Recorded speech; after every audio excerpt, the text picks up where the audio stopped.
The Israeli governments portray themselves as peace-loving upholders of high moral principles. And yet, they have claimed to be the protectors of human rights. And yet, they proclaim that they are the only democratic country in the Middle East. And yet, they humbly depict themselves as a small, existentially threatened country surrounded by bloodthirsty killers who want to eradicate her from existence.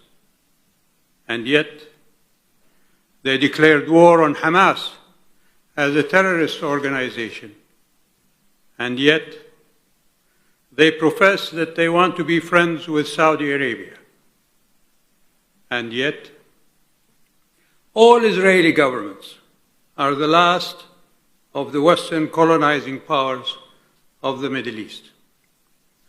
From the time of the Balfour Declaration, they have forcibly evicted the inhabitants of Palestine after the 1948 war, as attested to by Israeli historians. They burned the villages of the Palestinians to the ground.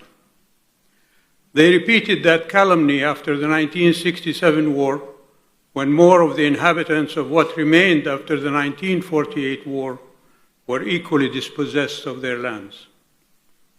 Despite several UN Security Council resolutions rejecting the acquisition of territory by force of arms, all Israeli governments paid no heed to them.